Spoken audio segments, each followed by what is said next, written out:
side. Yeah, sure. We're live. I think I'm getting the thumbs up. Did you see that?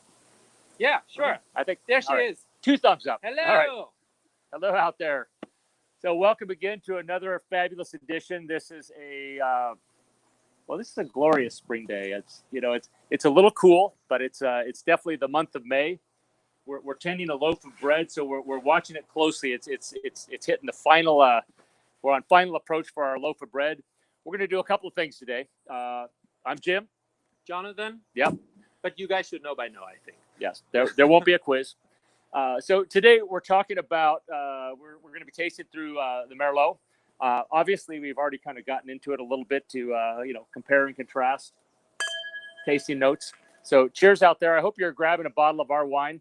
And if you're not, we're going to cut your feed. Never mind. We're not going to do that. So I hope you're grabbing a bottle of wine, grabbing a glass of wine. We're tasting the 2015 Merlot today, Jonathan. We also have the 2016, and then we're going to compare and contrast that with the 2009. Oh, wow. That's exciting. So we're going to jump back in the cellar. So 2009, I started going to college for viticulture. All right. Well, it's just, that's we'll get the Wayback Machine and do this. So it's, you're looking at that. We talked a little about the history of the older labels. So that's kind of our mid label that we're doing. So this wine, it's special to us. It's one of the 4 Bordeaux grapes that we grow here. We grow the Cabernet Sauvignon, which is kind of our flagship. The Merlot, which is second in acreage. Yep. Cabernet Franc and Petit Verdot, and those all go into the blend. And this has all 4 of those in it. It's mostly Merlot. It's more than 75%. In order to make it that varietal and put it on the label. Yeah. The other thing we're going to do, we're flashing a couple of pictures up there of the vineyards.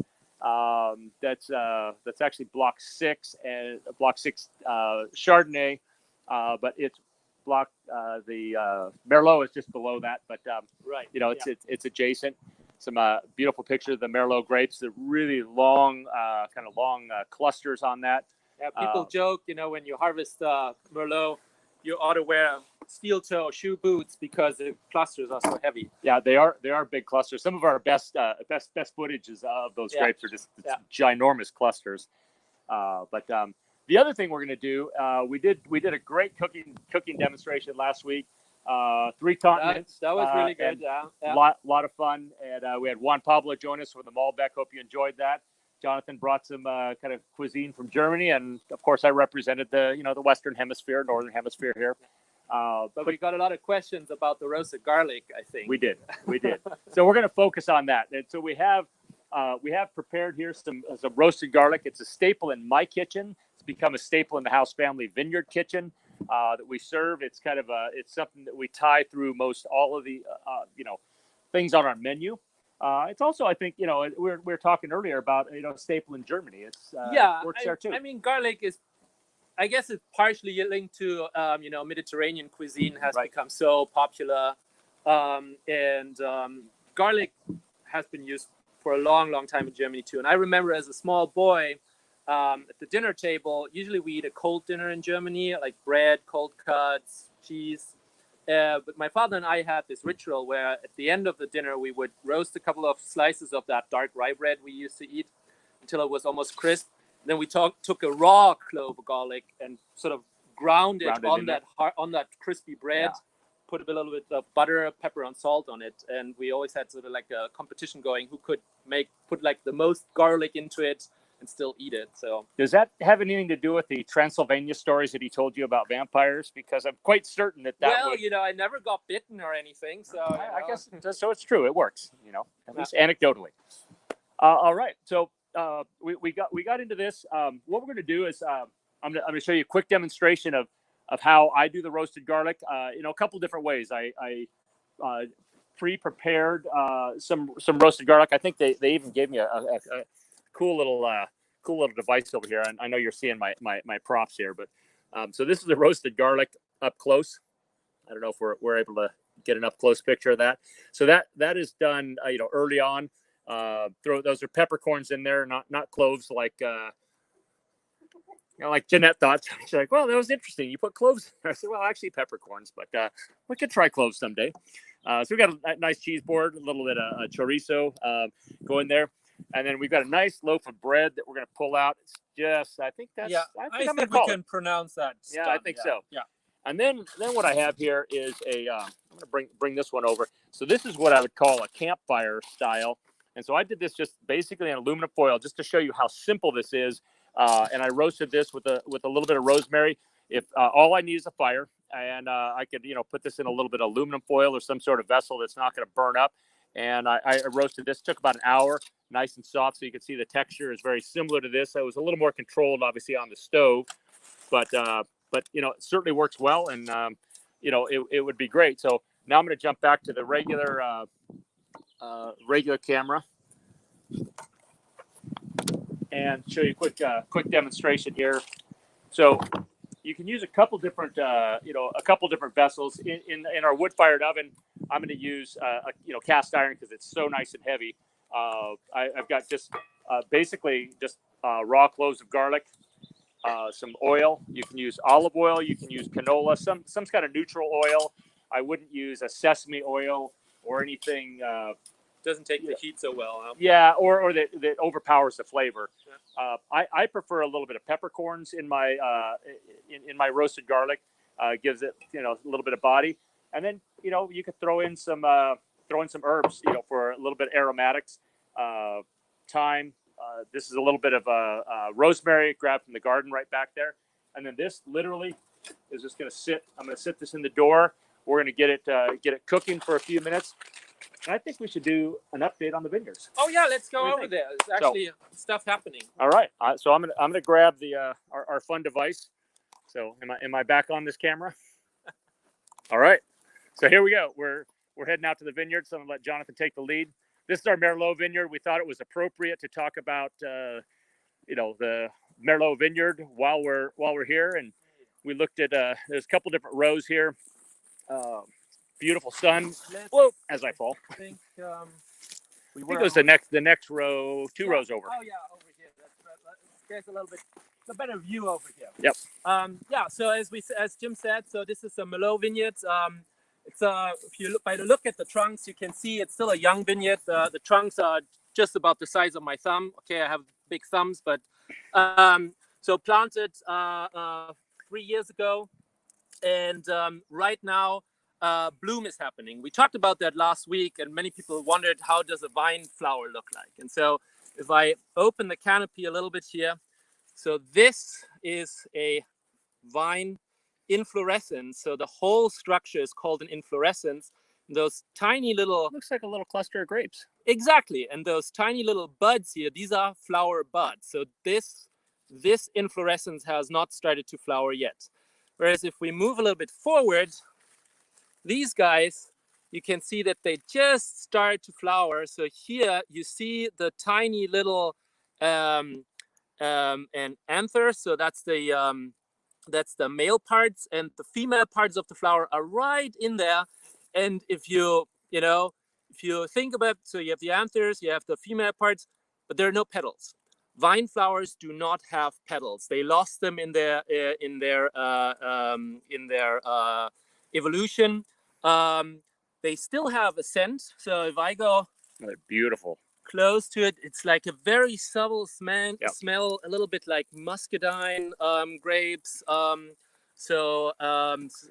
Gewürztraminer, Muscat wines. They all have like similar smells. So that tells us at at some point in time, they were probably pollinated by some kind of insect or several insects.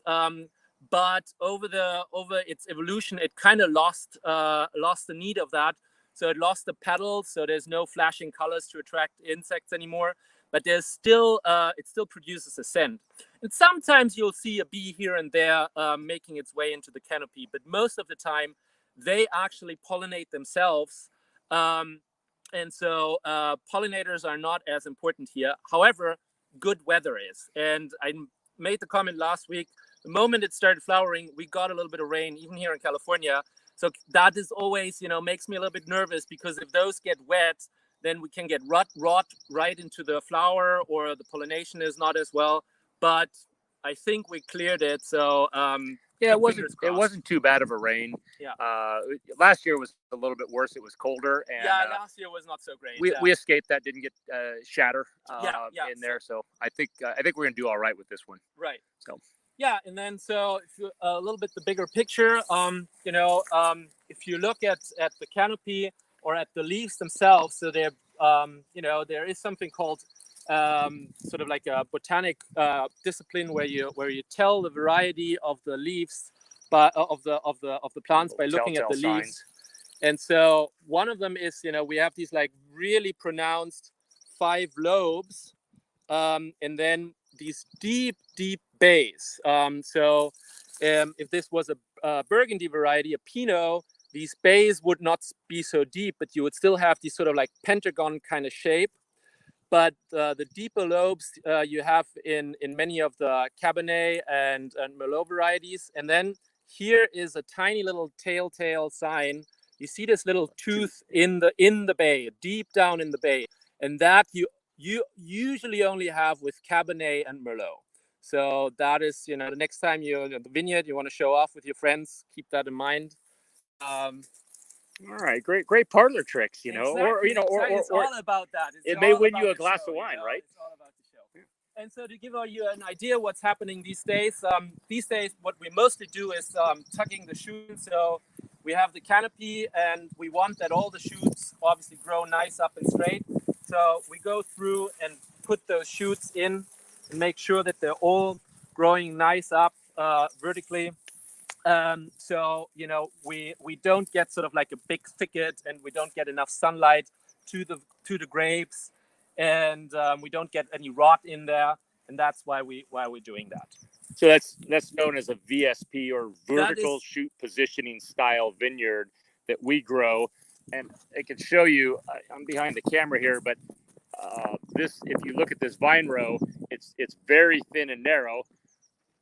And Jonathan can drive the tractor right through this vine row. But you see, so this is that's 7 feet, about 2 meters. That's what the tractor is. I have like 6 inches here and 6 inches there at best. So that's makes it tough. It makes it tough. You got to pay attention. You have to really be good with steering. Otherwise, you take out posts, you take out vines. So it's not fun. No. So I'm going to do a quick pan of the valley, because it's just a gorgeous day. And, if there's one benefit of our current situation, it is that there is just relatively no smog whatsoever. And it's just so clear. You're seeing the Moffat Towers in the background, south end of the San Francisco Bay, just clear. And I tell you, from here in the vineyards, we've been enjoying this on a daily basis, and really kind of taking this in, just the beauty of our valley, the greenness of it, with the vineyards, kind of all the way back down south towards Los Gatos, and a little bit of clouds out there, but gorgeous spring day. But it is wonderful. Yeah. It started a little bit cooler, a little bit more windy, but it really cleared up, and wonderful. All right. Just wonderful. Why don't we get back to those wines and check our garlic, see if it's burning up. So we're heading back over. I'm gonna embarrass the whole crew, because they cut me off. Darn it. They took away my technology, and I thought I was going to get to show you all of them from behind the scenes, because we got a great crew that's back here helping out. So maybe they'll let me do it at the end. I'll flash them up. All right. Actually, can I get that back? I'll show the garlic. Yeah, am I back on here? It's gonna be hot. So we've got this garlic. It's kind of boiling up a little bit and going there. That's probably moving a little bit faster than I would normally do it. I really want to just see little bubbles in the garlic, and I usually cover it completely. This skillet is a little bit broad, so I'm going to pull this back into the kind of the window here, a little bit. That piece there is starting to get a little bit brown, but it's looking good. It'll cook up. You just got to really tend it. But I put this on the stove for several hours, and I probably cook it for 3 to 4 hours, on the stove. So that's what this guy did here. So let's talk about this wine. Right. Yeah. We are a winery. We grow grapes. Let's not tease them. So the we're going to kind of compare and contrast these three. This, 15 was a drought year, and that was probably one of the worst drought years that we ever had. It was our lowest production of, basically our history. We normally get, maybe, 400 or 500 cases of cab, maybe up to 800-900 cases of cab in, today's production with what you're doing in the vineyards, and kind of what we've done now. I think we got 125 cases of Cabernet that year. So that gives you an idea of what that drought did, that historic drought from kind of started in, 2012, 13, moving on. Yeah. And the drought was really challenging because it obviously we didn't have the water. We were having to give the grapes water. We weren't able to dry farm, like a lot of people like to. But it really reduces, skin color, and so it was, it was a struggle to work with. I'm pleased the way it came out for a drought year wine. They can often be, a little bit lean, but this has a lot of spice to it, and it. I had the pleasure of tasting it over a couple of days earlier this week, to kind of get reacquainted with it, and it really had just a tremendous amount of aromatics to me. Yeah. And I don't know if you're getting the some of that same stuff on the wine.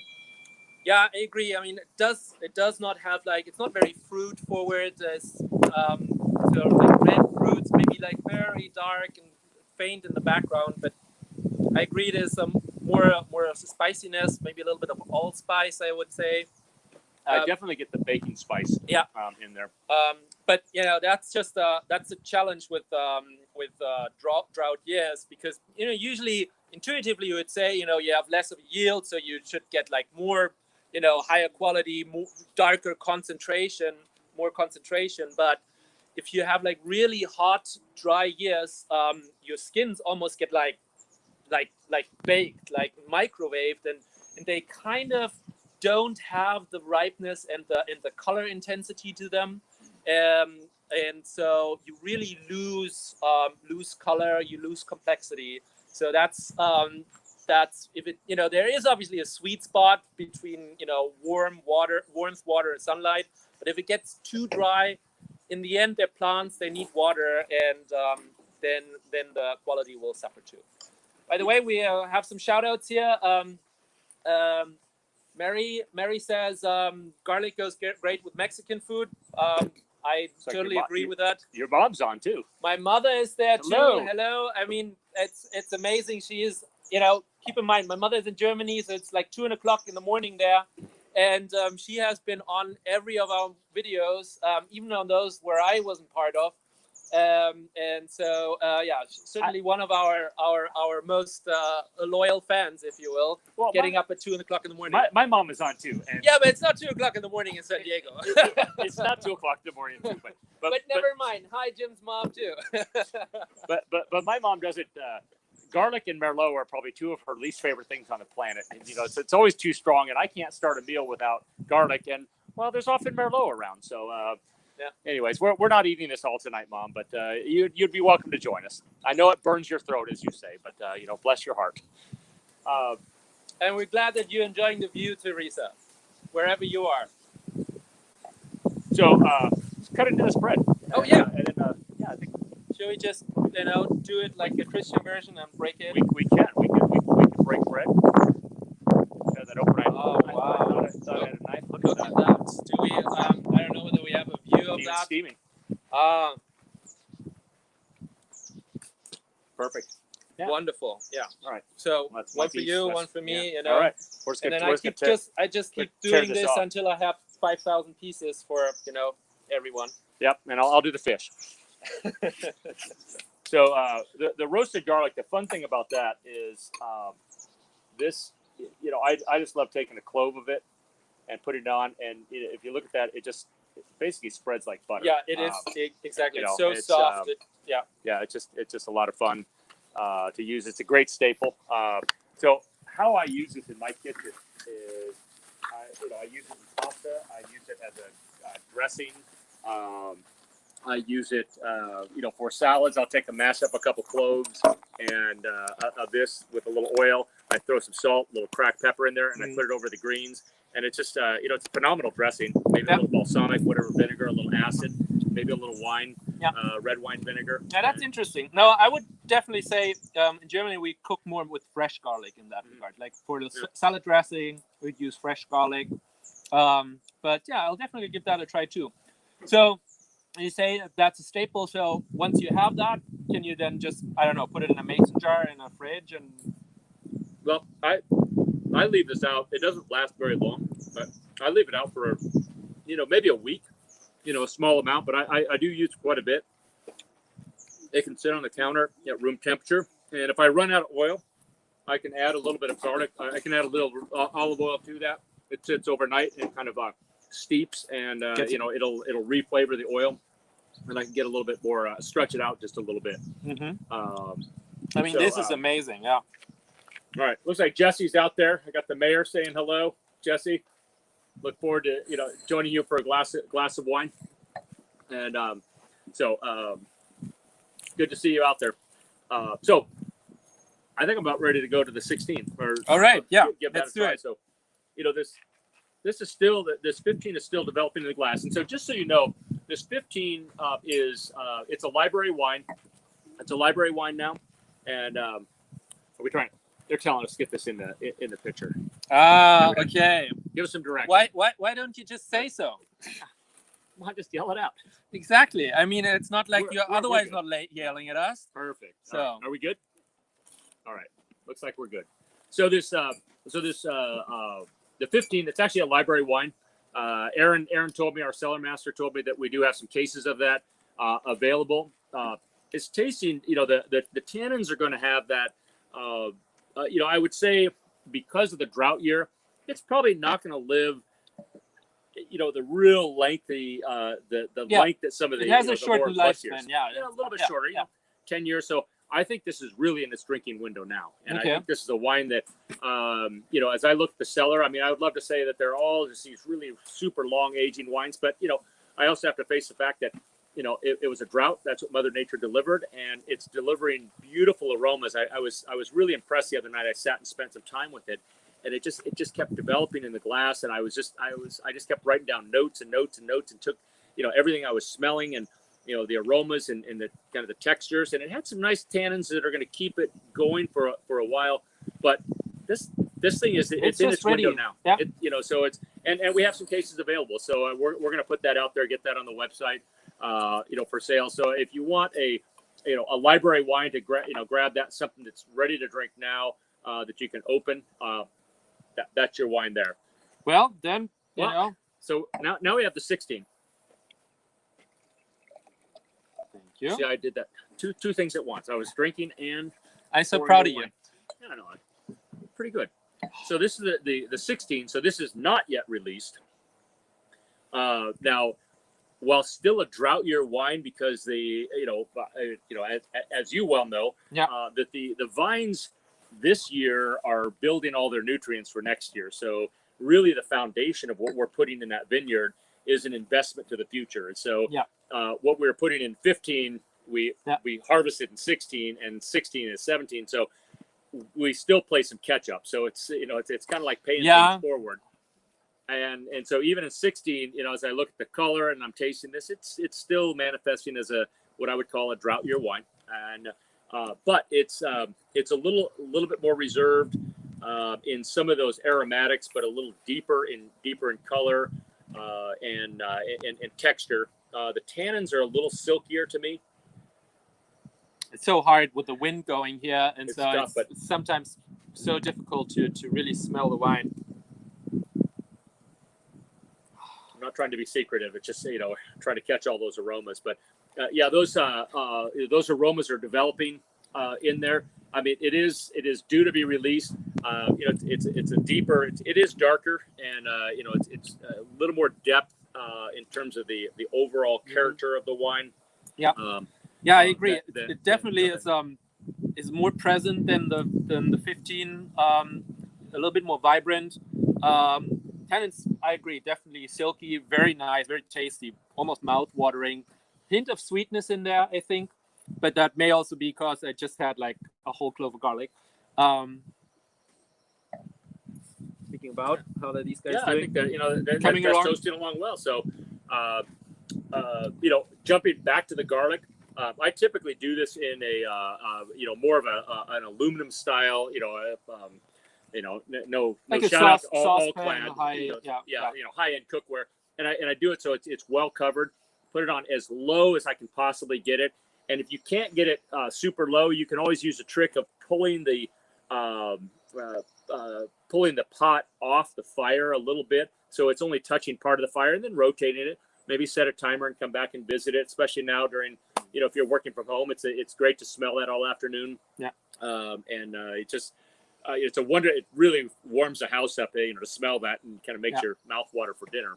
If you have a gas stove, another thing is sometimes you put in like a heat dissipator, like a plate of steel, or you literally can just use like a skillet, put that on the stove, and then set your pot inside of it. That will sort of dampen the heat a little bit, because sometimes it's hard to regulate the gas flame down enough so it does not.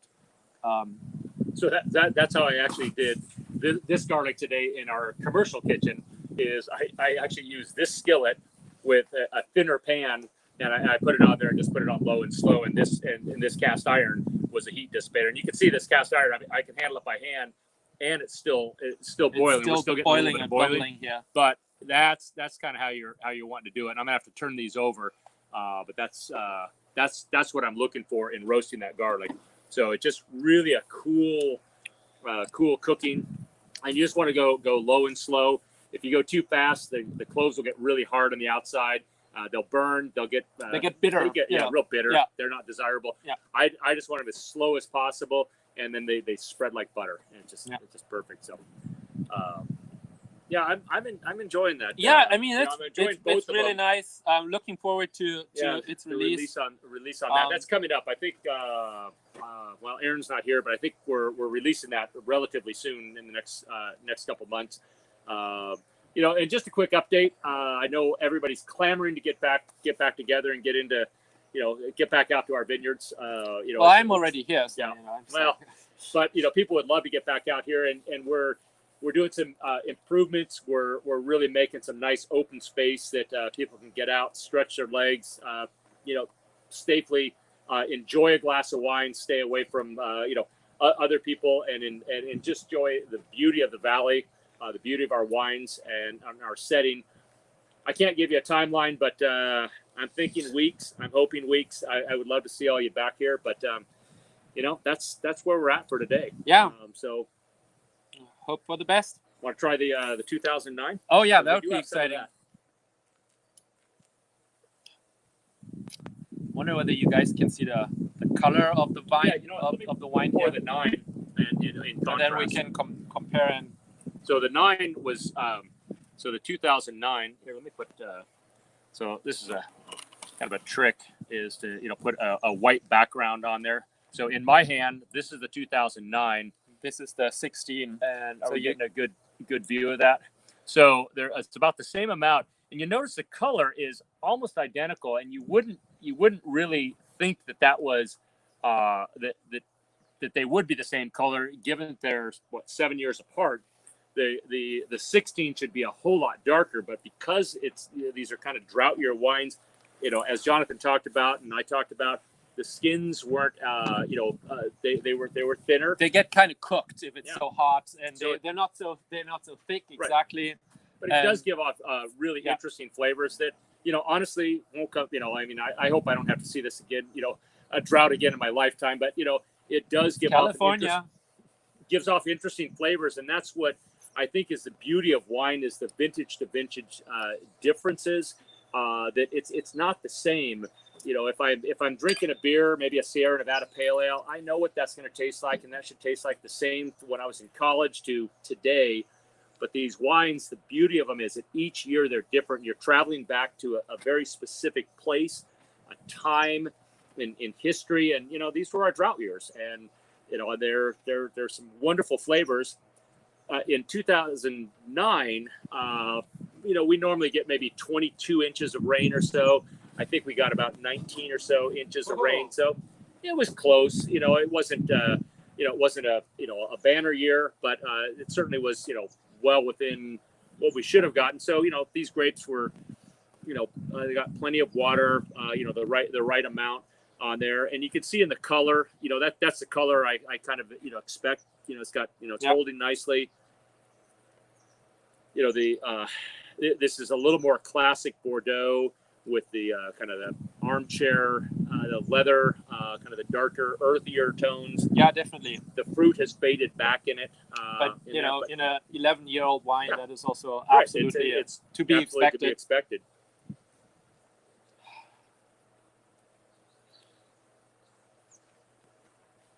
But the fruit is still on the palate for me.